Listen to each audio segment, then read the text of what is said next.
The 2024 Elections, Palestine, and the Road Ahead by Road Socialist Organization.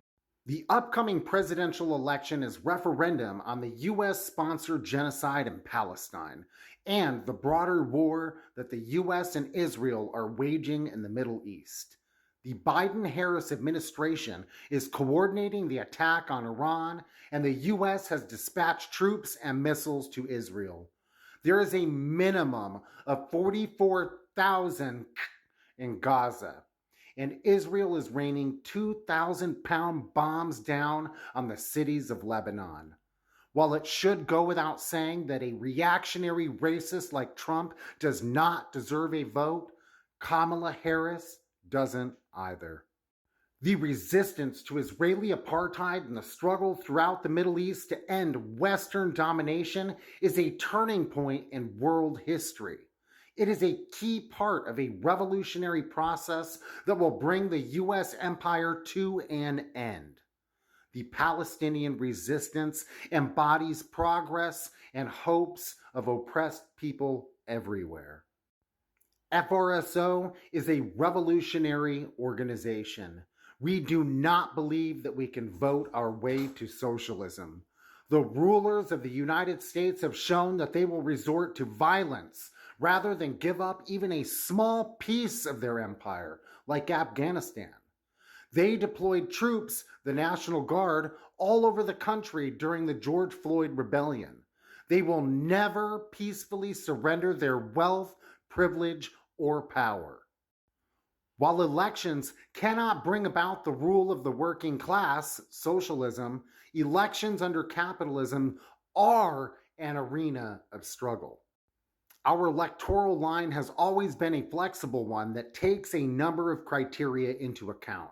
We have never flavored an abstentionist approach. Instead, we look at the issue from the overall perspective of how we can find the most favorable terrain to fight on and build revolutionary organization. The four criteria for developing our line on elections in the past have been as follows. 1. Is the given candidate a special danger? 2. Is the election a referendum on a major social question such as war or economic crisis? 3.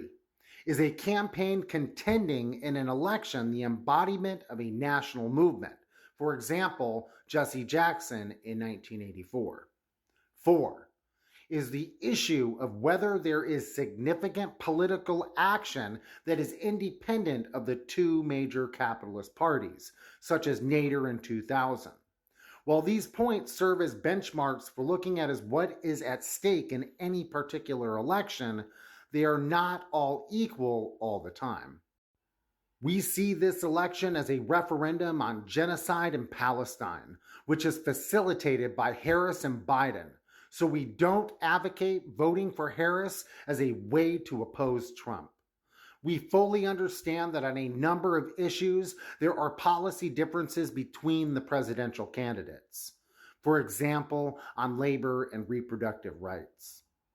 But given the importance of Palestine in the revolutionary process on an international scale and the role that Palestine has played in the popular movement in the U.S., the Palestine issue stands above other factors in determining our views on the election.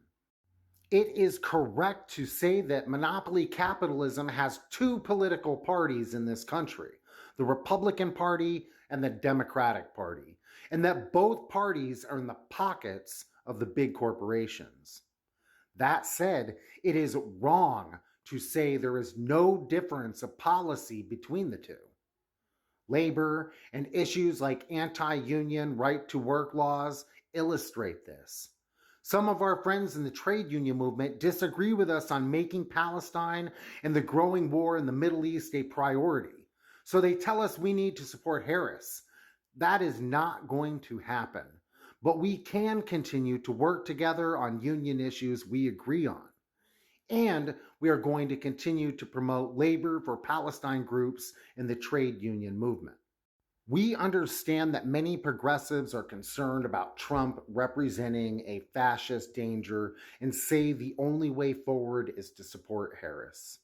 We disagree. While there is no doubt that Trump is a racist, reactionary fool, we do not think he will rule by open terror, which is the essence of what fascism is. The specter of a Trump win should not give a pass to the candidate of genocide and war, namely Kamala Harris.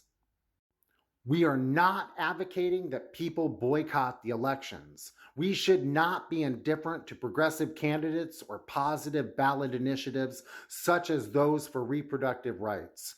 But here is the big takeaway from the 2024 elections. Capitalism is a failed system, and its two main political representatives do not deserve our support. Rather, the rotten choices are the indictment of a system that serves the wealthy and which must be overturned. Thanks to Road Socialist Organization for those slides. If y'all want more like them, and I know you do, jump on over to Twitter and give them a follow at Freedom Road Org, Revolution, Socialism, Liberation. We are a national organization of revolutionaries fighting for socialism in the United States. FRSO runs Fight Back News. Solidarity, comrades.